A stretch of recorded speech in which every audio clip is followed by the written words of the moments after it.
Welcome back to another Swordmaster Publications presentation. My name is Ernie Lawrence. Today we're going to be studying Joshua chapter 13.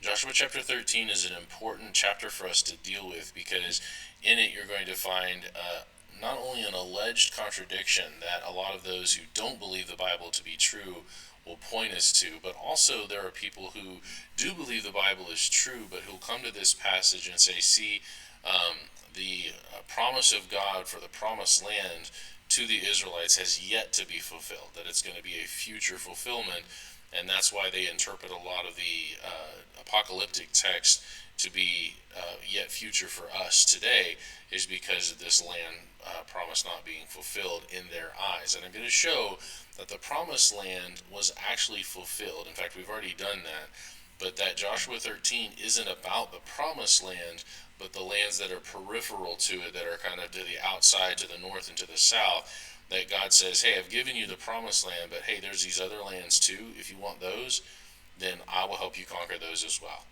And we're going to see here there's a little bit of nuance in some of the words that are used in the original language that will help show that this is a different way than the dividing up of the promised land according to the needs and according to the population of the people. So let's get started. Joshua chapter 13 and verse 1. It says, Now Joshua was old and stricken in years, and Jehovah said unto him, You are old and stricken in years, and there remains yet very much land to be possessed.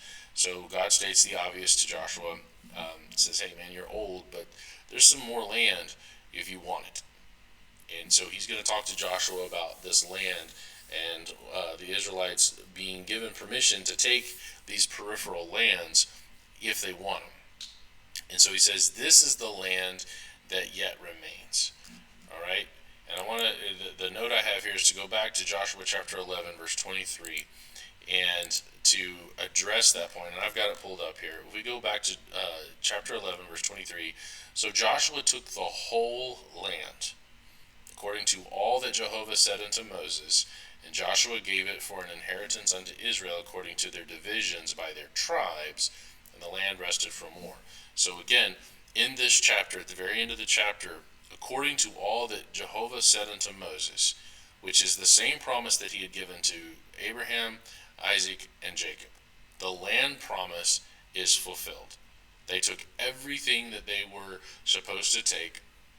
There are, I don't want to call them exceptions, but there are things where God has allowed for the free will of mankind to address some of that promise. God says, I have given you this land, but then Gibeon comes in, and they swear an oath, and so they didn't actually take the city of Gibeon.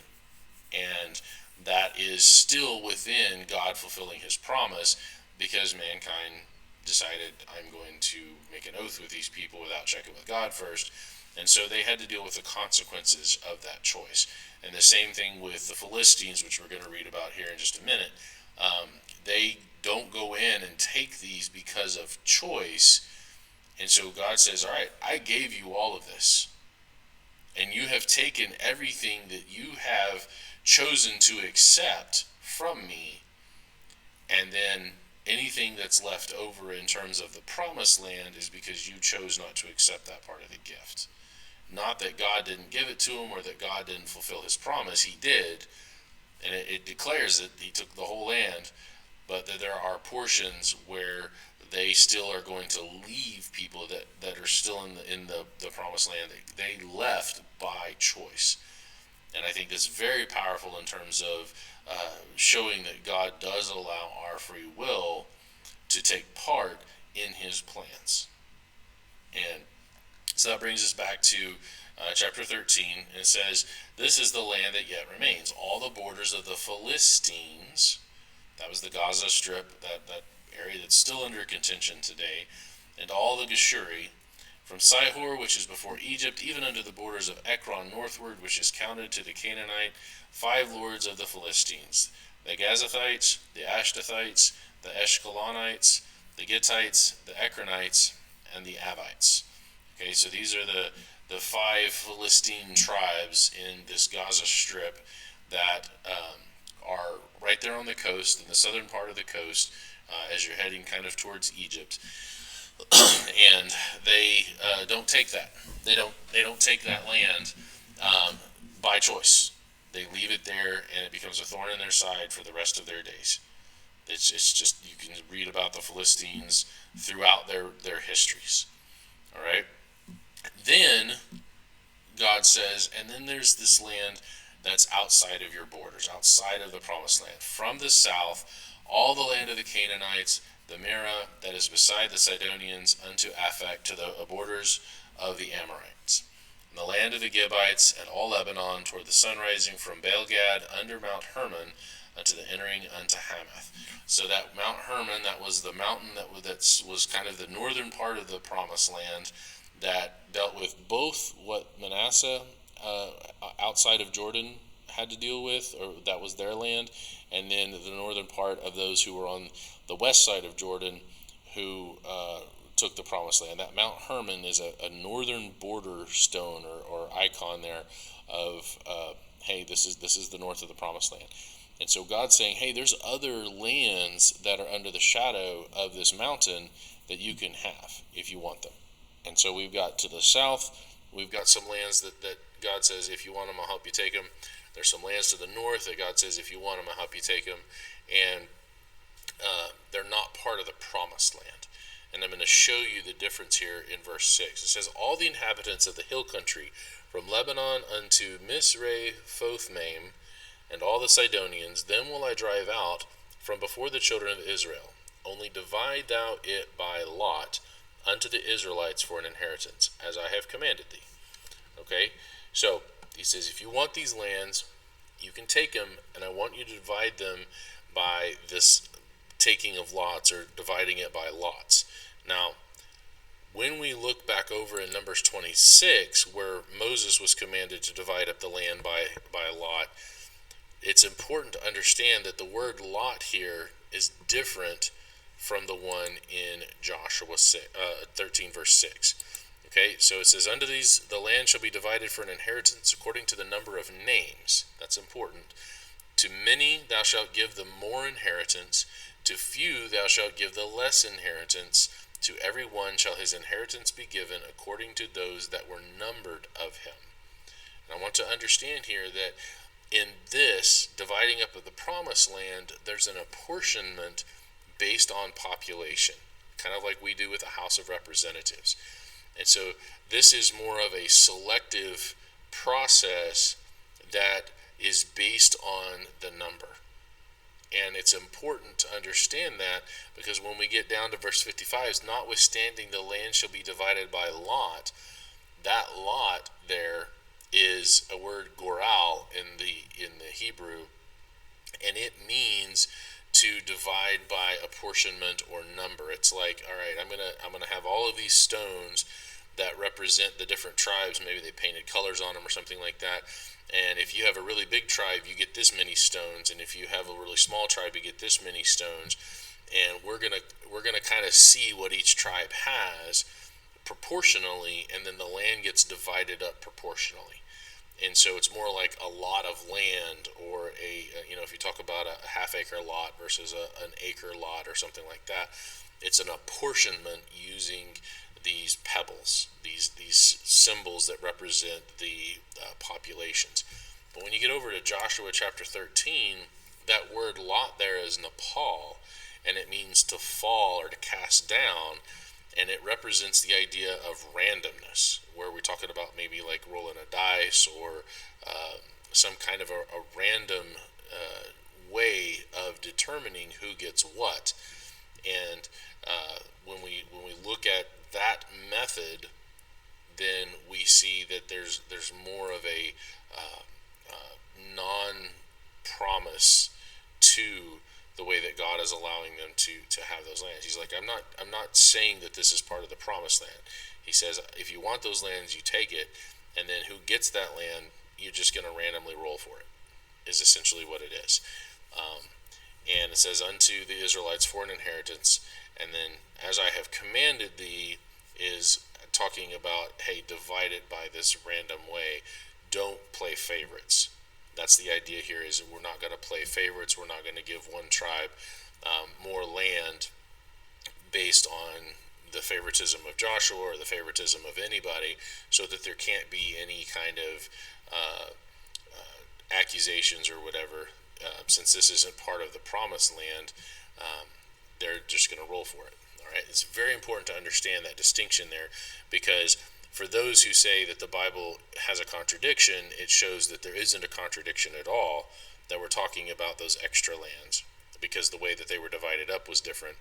And then for those who believe in the millennialist viewpoint, it also shows the same thing, that God did indeed fulfill the land promise, and we're talking about extra lands beyond the borders of the promised land. And so we can declare that God did indeed fulfill his promise to the Israelites concerning the land promise, and that there is no need for a yet future fulfillment of that. And when we talk about like Israel falling in the splitting of the tribes, and the northern tribes going into Assyrian captivity, gone forever, never see them again.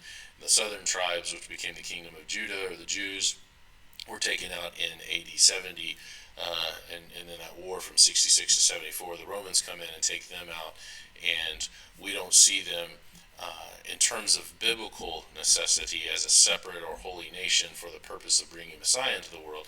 That was accomplished. They don't serve a special purpose anymore. Now, when you look at Israel that's over in the Middle East now, that was reestablished towards the end of World War, or right after the end of World War II, or around in that period, the Israel that is there today is just another nation. And I'm not saying they don't exist. I'm saying that they aren't a special nation anymore in terms of biblical reality. And so that land promise had been fulfilled, and it was given to them for the purpose of fulfilling the promise to Abraham. That's the key there. Most people, when they talk about the promise, they disassociate it from what was the purpose of the promise. And the purpose of the promise was to preserve Israel until Messiah could come. And through the Messiah, all the nations of the world would be blessed. And when you keep those two things in mind, the land promise was indeed fulfilled. Israel was definitely preserved until Messiah came into the world, because the Messiah is Jesus Christ. All right. Now, therefore, divide this land for an inheritance unto the 9 tribes. And so he's going to go back and he's going to talk about the land that were divided, or making sure that everything that they already have is divided up properly according to those apportionments from Numbers 26. So now, therefore, divide this land for an inheritance unto the 9 tribes and the half tribe of Manasseh. This is all the land that's on the west side of Jordan after they crossed over. So they've got the half tribe of Manasseh. They've got half of the tribe of Manasseh on the other side. And so you're going to divide this inheritance up between these guys this way. With whom the Reubenites and the Gadites have received their inheritance, which Moses gave them beyond Jordan eastward, even as Moses the servant of Jehovah gave them. From Aroer, that is upon the bank of the river Arnon, and the cities that is in the midst of the river, and all the plain of Medeba, unto Dibon, and all the cities of Sihon, king of the Amorites, which reigned in Heshbon, unto the border of the children of Ammon, and Gilead, the border of the Geshurites and the Maccathites, and all Mount Hermon, and all Bashan unto Salcah. All right, so that was all given to the Gadites and the Reubenites. He's saying, hey, that's already taken out. That's already taken care of. We're done with that part. We've already apportioned those. And then the part that Manasseh gets, the kingdom of Og and Bashan, which reigned in Ashtaroth and in Edrei, who remained of the remnant of the giants, for these did Moses smite and cast them out. Okay. Nevertheless, the children of Israel expelled not the Geshurites nor the Maccathites, but the Geshurites and the Maccathites dwell among the Israelites unto this day. Did God fulfill the land promise? Yes. Did Israel choose not to expel certain peoples? Yes.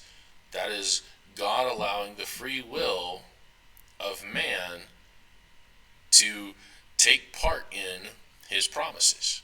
And if people are trying to argue for, well, God meticulously determines everything, there is no such thing as free will, then why is God making these promises? He's offering this gift of the promised land and then leaving these people, because God's the one that determines everything in that paradigm.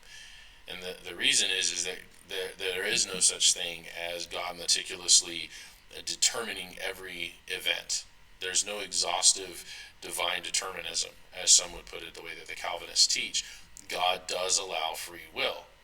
And in offering the gift of the promised land, the free will that God took into account was the Israel choosing not to expel these certain people, and it became a problem for them because they did not go in and expel them as God said to do. It's you have to understand that back and forth there, that dynamic. God does allow us to make choices, and when we choose to do things, think of the Christian who obeys the gospel, who is immersed into Christ and becomes a Christian, but then holds on to things that may be baggage from an atheistic background or from a denominational background or some other mystical background from some other religion. They're not complete in their understanding and their maturity, and that can cause problems for them. And so there's a parallel here that we see, and it only works, it only makes sense in view of man's free will, the ability to say, God, I appreciate the gift, but I'm not gonna accept that part of it. Or maybe I'm not gonna accept that part of it yet. Because that's what grace is. Grace is God's gift. It is the New Testament given to us by Jesus Christ through the Holy Spirit. And we start off by accepting the basics, the milk, and we have to go on into maturity and accept more and more and more of it as we grow. And we don't ever stop growing.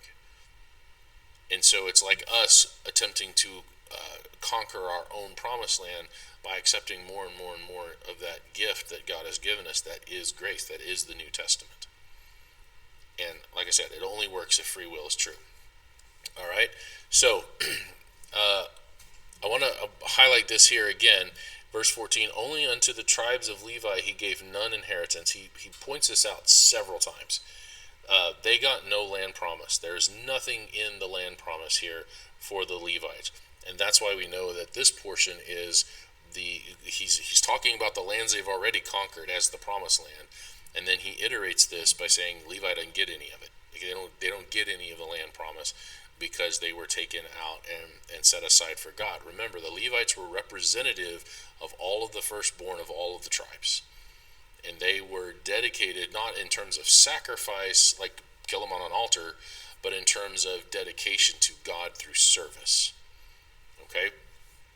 The sacrifices of Jehovah God of Israel made by fire are their inheritance, as he said unto them. And that goes back to Leviticus and all of the things separating out the Levites, which we've already covered. Moses gave unto the tribe of the children of Reuben inheritance according to their families, and their coast, that word coast there is better determined as border. It's not on an ocean or anything. So people come to the sea, they're on the coast. The Bible doesn't know what it's talking about. The word there is border. Was from Aroer, which is that river that is on the bank of the river Arnon, and the city that was in the midst of the river, and all the plain by Medeba.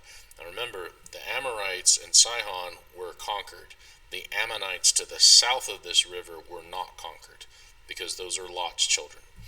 Heshbon and all her cities that are in the plain, Dibon and Bamoth Baal and Beth Baal-Maon, that word Baal there is just Lord or Baal or however you want to pronounce it, is just Lord. And this is talking about cities that were named after pagan lords or pagan gods. And Jahaza and Kedemoth and Mephath and Kirjathaim and Sebma and Zareth Shahar and the mountain of the valley. And I'm butchering these names and I apologize for that, but it is what it is. And Beth Peor and Ashdoth Pisgah and Beth Jeshemoth. And all the cities of the plain and all the kingdom of Sihon, king of the Amorites, which reigned in Heshbon, whom Moses smote with the princes of Midian. Remember, that's the northern Midianites that were evil, that Balaam said, hey, if you do this, the Israelites will fall out of favor with God. And Evi and Rechem and Zur and Hur and Reba, which were dukes of Sihon, dwelling in the country. Now, get this, Balaam was so bad that he keeps getting brought up as a bad dude. He's going to be remembered forever as this really bad dude. That's how bad what he did is. Verse 22, Balaam also son of Beor, the soothsayer, did the children of Israel slay with a sword among them that were slain by them. Why? Because he taught people, he got the worst portion. His name is going to be in infamy forever because it wasn't that he led the children of Israel astray, it's that he taught others how to do it. He was a false teacher. He was a step above just causing mischief and evil. He was leading people into doing that. And so again, we have this lesson that we can apply today. It's not somebody who just has a wrong understanding of Scripture and is teaching something because they don't understand it fully and are correctable. We see that in the New Testament happen in Acts chapter 19, and there's a number of places where people are teaching something because they believe that to be the truth, but they're just incorrect, and then they get corrected and they're like, okay, yeah, I'm going to teach that way because that's correct. But there are people who are false teachers who purposefully, for pride, for attachment to like family, or this is how I grew up and I don't want to leave that, I don't care what the evidence says, or because they're nefarious. They want to teach it just because they want to stir up trouble. And those kinds of people are false teachers who have a worse portion in terms of their what they're going to have to deal with when judgment comes. That's why God says, don't be many teachers, don't be many instructors, because you have more responsibility. And so anyway, we've covered this portion to the Reubenites, the Gadites, and the half tribe of Manasseh. And he goes on to talk about that more. And the border of the children of Reuben was Jordan, and the border thereof. This was the inheritance of the children of Reuben after their families, and the cities and the villages thereof. Moses gave inheritance unto the tribe of Gad. So now we've gone from Reuben, now we're going to go to Gad. Even unto the children of Gad according to their families, and their coast, that word coast again is border, was Jazer, and all the cities of Gilead, and half the land of the children of Ammon unto Aroer, that is before Rabbah, and from Heshbon unto Ramath Mizpah, and Betonim, and from Mahanaim and unto the border of Debir, the valley of Betharam, and Beth Nimrah, and Succoth, and Zaphon, the rest of the kingdom of Sihon, king of Heshbon, Jordan and his border, even unto the edge of the sea of Chinnereth, on the other side of Jordan, eastward. And so Gad was given this kind of middle portion here that even bled over into the other side of Jordan a little bit.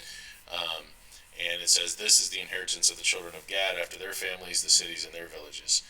And then the last one is Manasseh, which gets the kind of the northern part of the eastern side of Jordan.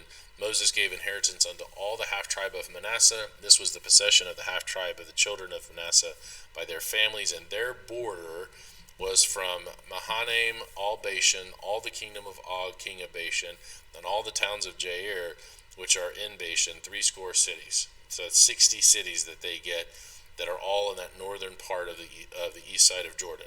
And half Gilead, and Ashtaroth, and Edrei, cities of the kingdom of Og and Bashan, were pertaining unto the children of Machir the son of Manasseh, even to the one half of the children of Machir by their families. These are the countries which Moses did distribute for inheritance, in the plains of Moab, on the other side of Jordan, by Jericho eastward. So that's talking about all of the land that was given to the people that were on that side. Remember, they had to go before to war, and they had to stay in the front of the battles until all the land was taken. But here he's declaring, all the land has been taken, go home, and these are your lands. And so chapter 13, this last part of chapter 13, not only declares again that the promised land was fully taken, it does so by showing, hey, Reuben and Gad and the half-tribe of Manasseh get to go home. They get to go to their lands. Here's what their lands are. They've done their part, and by them doing their part, we know that the promise is fulfilled. However, at the first part of the chapter, God says, but there's these other lands too, if you want them, and I'll help you take those as well. And these are the borderlands to the south and to the north. Okay? Finishes up here, but unto the tribe of Levi Moses gave not any inheritance. Jehovah God of Israel was their inheritance, as he said unto them. Again, this is a declaration of the completion of the promise. The land was distributed to everybody, but Levi didn't get any of it. And I want to drive that point home. God fulfilled his promise. Did they take every city that was part of that promise? No. Is it because God didn't give it to them? No, God gave it to them. But they made the choices not to take them for whatever reasons. We aren't given the reasons. We aren't told what those are, at least not here in Joshua and not in Deuteronomy. But we know that they didn't take them for reasons that are similar to the reason they didn't take Gibeon.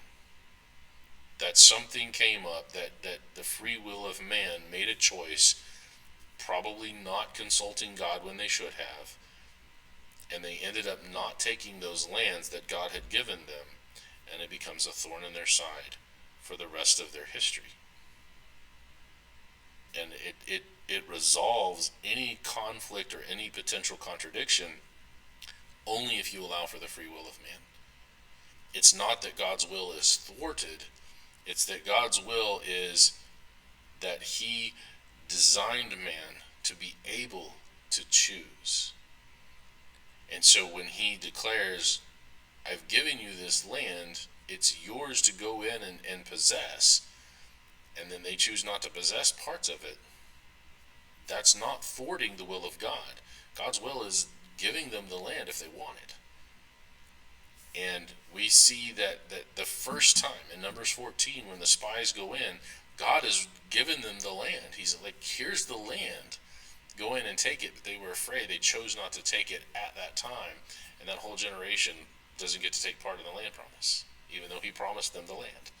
And over and over again, we see example of God giving things to man, but man's free will stepping in, and a lot of times messing things up. We don't always make great choices. But when we do freely choose to do things God's way, there's always blessings in it. And that's also shown throughout the history of the Israelites. Thank you again for joining me for this journey through Joshua chapter 13. We'll be doing Joshua chapter 14 as soon as I can get to it. Again, if you have questions, please leave those in the comments. If you haven't yet, subscribe to the channel, share the videos. Those algorithms will get this going, and more people will be able to see these lessons, and we can study this all together.